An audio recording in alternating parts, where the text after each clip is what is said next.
Nakakabahala ang mga pahayag na narinig natin nitong mga nakarang araw. Nandyan ang walang pakundangang pagmumura, Ninyong lahat. Martin Romualdez, Lisa Marcos, Bongbong Marcos. at ang pagbabanta ng planong ipapatay ang ilan sa atin. May kinausap na ako na tao. Sinabi ko sa kanya, kapag pinatay ako, patayin mo si BBM, si Lisa Araneta, at si Martin Romualdez. No joke. Kung ganun na lang kadali ang pagplano sa pagpatay ng isang presidente, paano pa kaya ang mga pangkaraniwan na mamamayan? No joke. Nagdilin na ako, ma'am. Pag namatay ako, sabi ko, huwag ka tumigil hanggang hindi mo mapatay sila. And then he said yes. Hindi na sanang hahantong sa ganitong drama kung sasakodin lamang ang mga lehitimong katanungan sa Senado at sa House of Representatives. Ang katotohanan ay hindi dapat itokhang. Imbis na diretsahang sagot, nililihis pa sa kwentong chicheria. Yung ganyang kriminal na pagtatangka ay hindi dapat pinapalampas. Yan ay aking papalagan.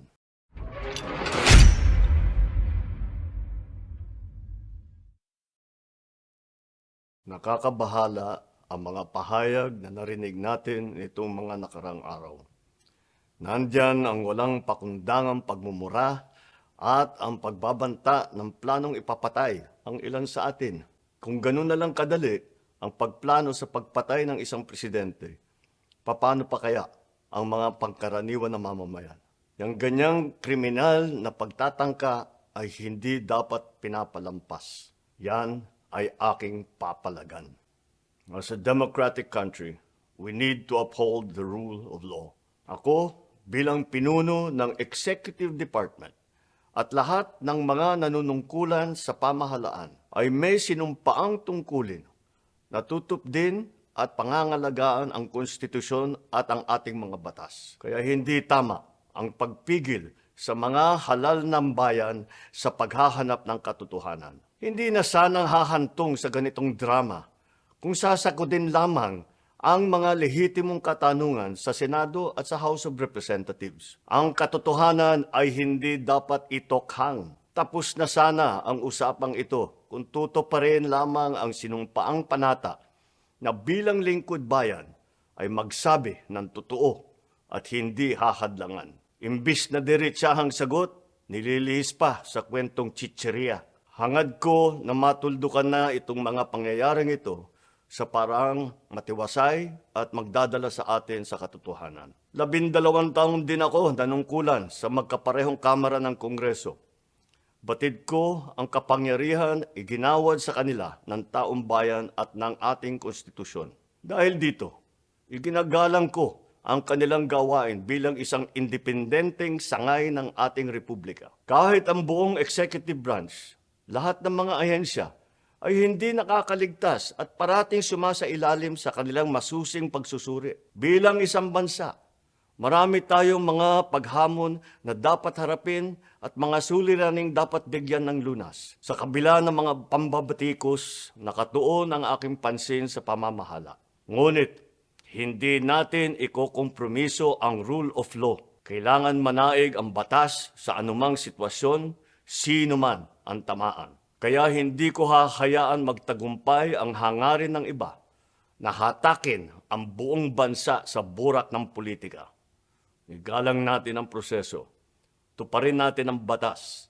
Alalahanin natin ang mandato na pinagkatiwala sa atin ng milyon-milyon na Pilipino. Magtrabaho po tayo sa ikauunlad ng Republika ng Pilipinas at para matamo ang bagong Pilipinas. Basta na lang ba ganon? Sasabihin nyo, I violated security regulations? Ano yun? Wala naman akong 2 baril. Nung sinabi sa akin na hindi ako po pwede pumasok, nag-antay ako. Alam mo, binibigyan ko pa ng pasensya yan si Taas ba yan? Kanina eh. Ngayon hindi na. Nagsinungaling pa siya. Na I refused daw to leave last night when I did not even know na pinapaalis ako. Ang sinabi lang sa akin, papatayin ang kuryente. Which I said, okay lang. Kasi may flashlight naman ako. Hindi ko naman kailangan ng kuryente.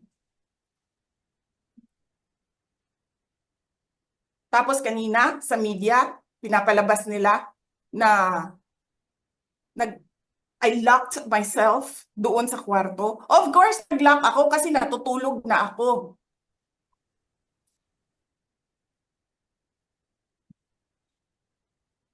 Tapos, what? Bawal ako magstay sa opisina ni Congressman Pulong Duterte. Bakit? Is not that government property? I was allowed by the lawful occupant and possessor of that office to stay there, to assist a detainee who is inconsolable right now, na hindi mo na alam kung yung sakit niya sa likod is a heart attack o ano, kasi hindi nila pinapapasok yung doktor. 'Di ba? So yes, hinahanap ko kanina. Sabi ko, where is this permission from the speaker? Na meron kayong committee hearing kanina in the dead of the night to give an order na i-commit doon sa correctional facility. And where is the rule that says kapag may violation sa detention facility ay ililipat sa correctional facility? Ano yun? You make rules as you go along? Ano yun? Di ba dapat sa demokrasya, there's a rule of law? And then they make rules as they go along? Kung ano lang, whatever pleases the speaker, get her out of the House of Representatives kasi hindi siya dapat nandiyan. Bakit? Pagmamayari niyo ba itong compound na ito? And then sasabihin pa nila sa akin na there is a threat to my life inside the batasang pambansa? Why is there a threat to my life? This is the most secured facility because nandito lahat ng mga spoiled brat sa ating bansa. Tapos, sasabihin pa nila, well, pabigat ka sa amin kasi kailangan namin dagdagan ang security mo. Bakit? Trabaho ba nila magbantay sa akin? Eh di ba trabaho ng DPSPG yon? Na may I just say, binabawasan nila ng binabawasan araw-araw? Na as if this office is not the second highest office in this country, and only because umalis ako sa administration? Kailan ba nagsimula yung atake nila? Alalahanin nyo. Di ba? After ako nag-resign sa DepEd? Kailan ba nagsimula yung pambabastos nila? Last year. After that meeting with the Makabayan Bloc and Martin Romualdez. They started destroying my name, pummeling me in the media with a multi-million PR campaign. Binastos pa nila ako ng mga pagsisinungaling nila na kesyo taksil, kesyo korap, abusado. Putang ina ninyo.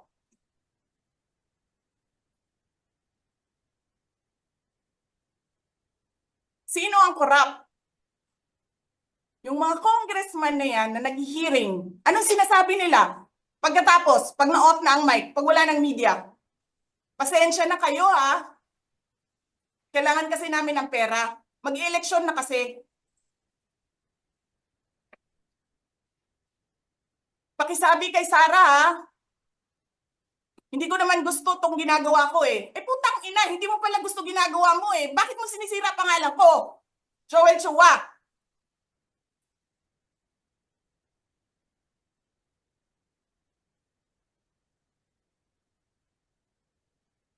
Ganyan. Ganyan ang bansa. This country is going to hell because we are led by a person who doesn't know how to be a president and who is a liar. Alam nyo anong pruweba ko na sinungaling siya? Tinanong ko, 2 businessman. Matagal na sa negosyo ng bigas. Because I was concerned. This is a campaign promise. 20 pesos na kilo ng bigas. And so, I really sat down and talked to a businessman. Sabi ko, sabihin mo sa akin, kung magagawa ba yung 20 pesos? Sabi niya, hindi.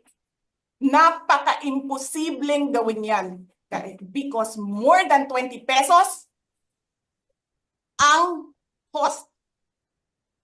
Paano ka magbenta ng palugi? So tinanong ko, nagsinungaling ba siya nung sinabi niya? And then he said outright, yes. It's either he did not know what he was talking about, that's so incompetent, or he was lying through his teeth to get the votes of people. Putang ina ninyong lahat. Martin Romualdez, Lisa Marcos, Bongbong Marcos.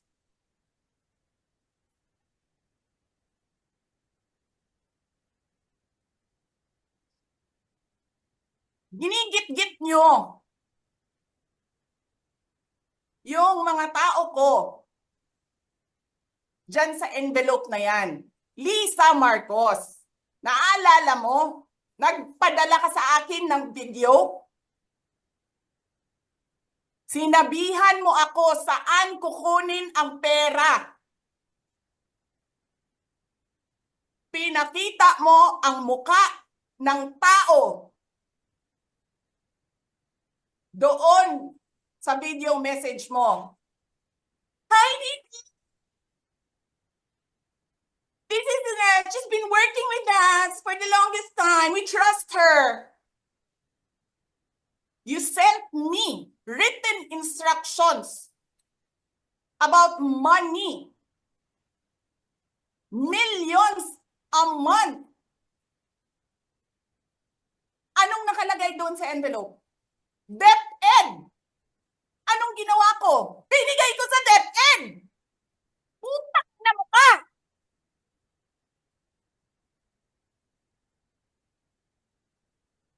Wala ka ngang posisyon sa gobyerno, namimigay ka ng pera ng gobyerno eh.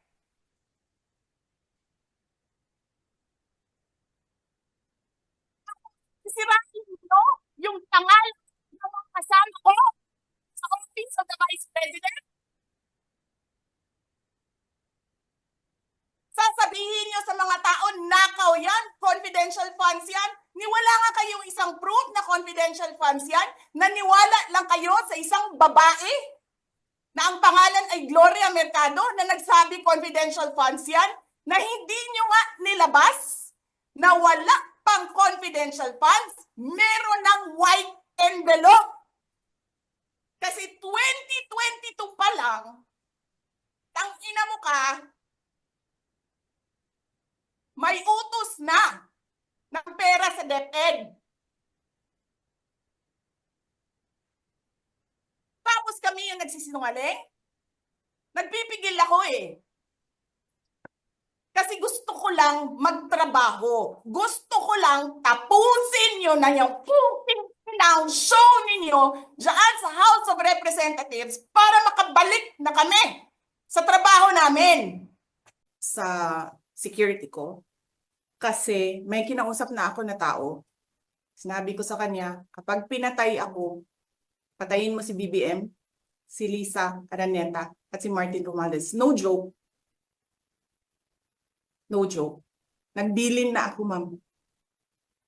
Pag namatay ako, sabi ko, huwag ka tumigil hanggang hindi mo mapatay sila. And then he said yes.